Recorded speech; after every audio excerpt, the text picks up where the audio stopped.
Teman-teman tahu nggak kenapa murai jantan selalu mengejar murai betina dalam waktu masa penjodohan? Padahal sebelum kita satukan sudah kita tempel selama beberapa hari. Tapi ternyata pas waktu kita campur di dalam kandang ternak, si murai jantan langsung mengejar murai betinanya. Seakan-akan masih belum berjodoh. Apa sih penyebabnya dan bagaimana solusinya? Kita cari tahu sama-sama guys. Di video kali ini kita sama-sama saling belajar. Simak videonya sampai selesai. Halo teman-teman, assalamualaikum warahmatullahi wabarakatuh. Kita bertemu lagi di seputar peternakan murai batu Sise Dewi Pit Farm. Di video kali ini kita sambil beraktivitas videonya ya teman-teman. Semoga video kali ini nantinya bisa menghibur sekaligus mengedukasi buat teman-teman peternak murai batu yang masih pemula. Jadi apapun aktivitas teman-teman, saya doakan semoga selalu diberikan kelancaran, diberikan rezeki yang barokah, kemudian diberikan umur yang barokah juga. Amin amin ya robbal alamin. Kita langsung ke pembahasan teman-teman, dan di video kali ini kita akan jawab komentar dari Mas Ed AISV6F. Komentarnya seperti ini teman-teman. Jantan selalu ngejar betina sampai betina kabur. Faktor apa ya Mas Is? Nah, jadi sebelum kita menjodohkan murai batu itu harus kita siapkan terlebih dahulu. Sebetulnya untuk masa penjodohan itu tidak ada yang sulit teman-teman. Tanpa penjodohan pun dia itu sudah bisa berjodoh. Tapi kesalahan kita kadang kurangnya pemahaman waktu di awal proses mau penjodohan itu tadi. Keduanya itu harus betul-betul siap, terutama untuk murai betinanya. Murai betina itu harus kita siapkan terlebih dahulu. Murai betina kita biarkan sampai dia itu betul-betul birahi sebelum kita masukkan ke kandang ternak murai batu. Kalau misalkan masih belum ada birahi kok sudah kita masukkan kandang ternak murai batu, tentunya dia juga akan susah, akan lama untuk mendapatkan birahi apalagi untuk berproduksi. Karena birahinya masih belum ada, otomatis dia tidak akan berproduksi. Jadi solusi yang pertama, murai betina harus kita biarkan sampai dia itu betul-betul birahi. Kita rawat dulu di sangkar harian. Sebelum kita masukkan kandang ternak, kita harus rawat dulu setiap hari. Dengan rawatan yang konsisten, kita naikkan birahinya melalui pakan yang banyak, pakan yang sesuai, pakan yang dia sukai, kemudian disertai atau dibarengi dengan penjemuran yang sesuai. Untuk penjemuran sudah sering saya katakan teman-teman, sudah sering saya sampaikan, penjemuran itu durasinya berapa jam. Jadi penjemuran itu untuk murai betina tidak tergantung dari jam yang kita patokan, tapi tergantung dari kuatnya dia itu berjemur berapa lama. Sebetulnya semakin lama itu semakin bagus.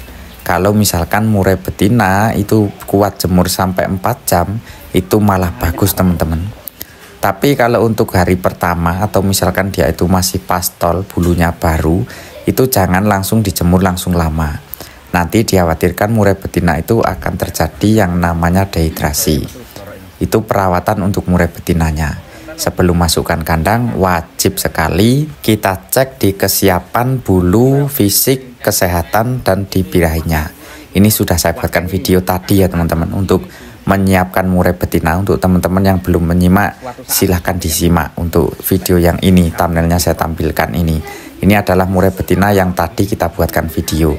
Betina baru dapat. Terus kemudian sebelum kita masukkan kandang sudah kita cek terlebih dahulu. Dan untuk murai jantannya begitu juga, sebelum kita menjodohkan murai batu atau sebelum kita masukkan ke kandang ternak murai batu, murai jantan setiap hari harus gacor dor. Kalau misalkan tidak gacor, apakah bisa dia berproduksi? Tentunya tidak teman-teman.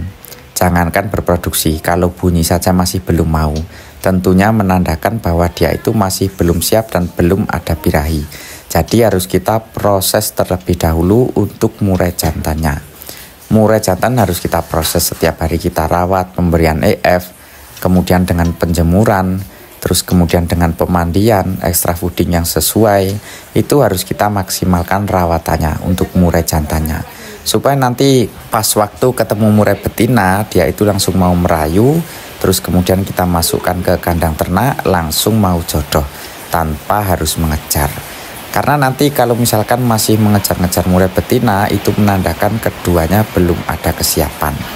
Murai betina belum siap, murai jantan juga belum siap. Pasti yang terjadi dia akan kejar-kejaran terus. Misalkan belum ada kesiapan, tidak ada birahi, sudah kita campur, dia itu cuma numpang makan saja, tapi tidak akan berproduksi karena birahinya masih belum ada.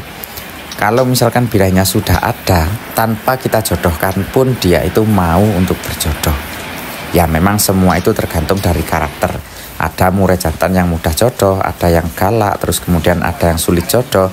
Tapi seenggak-enggaknya harus kita persiapkan dulu murai jantan itu sebelum kita jodohkan.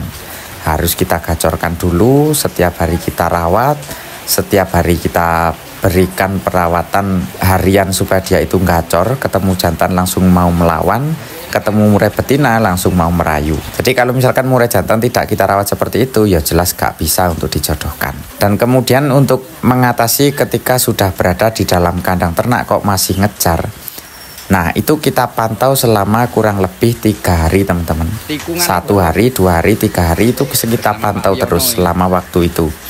Kalau misalkan 3 hari kok masih ngejar terus menerus, ya harus kita pisahkan lagi, harus kita proses lagi. Terutama untuk murai betina harus kita naikkan dulu birahinya. Begitupun murai jantan harus kita stabilkan birahinya. Emosinya biasanya terlalu tinggi.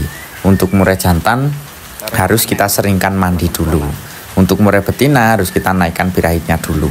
Kalau misalkan nanti murai betina yang dikejar itu tidak ada birahi, yang ngejarnya semakin parah. Karena biasanya murai betina yang belum ada birahi, ketemu murai jantan, dia itu langsung lari-lari, berterbangan ke sana ke sini. Nah, semakin murai betina itu terbang ke sana ke sini, maka si murai jantan juga akan semakin naik emosinya. Sudah murai jantan sudah tidak stabil birahi, ketemu murai betina yang mondar-mandir, dia akan semakin parah emosinya. Jadi itu akan mempersulit atau memperlambat masa penjodohannya. Ketika keduanya belum ada kesiapan kok sudah kita cemplungkan, itu akan mempersulit lah. Lama sekali nggak akan bisa berproduksi kalau keduanya belum ada kesiapan.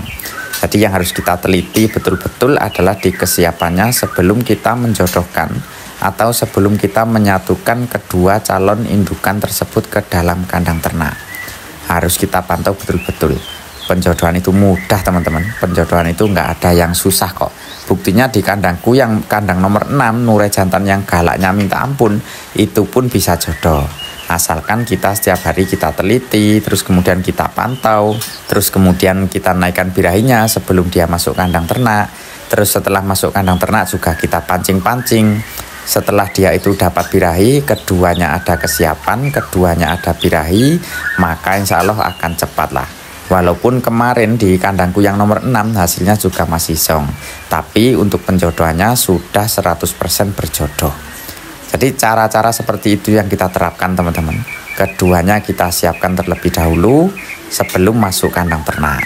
Oke lah teman-teman, semoga video yang singkat ini ada manfaatnya, dan semoga video kali ini bisa menghibur ya teman-teman, karena videonya tidak sesuai dengan apa yang kita sampaikan. Jadi cukup jadikan motivasi saja. Mohon maaf apabila ada kurangnya. Kita bertemu lagi di video selanjutnya. Kira-kira di konten selanjutnya enaknya kita bahas apa? Coba tuliskan di kolom komentar. Terima kasih untuk teman-teman yang sudah menyimak sampai selesai. Saya Ri, assalamualaikum warahmatullahi wabarakatuh.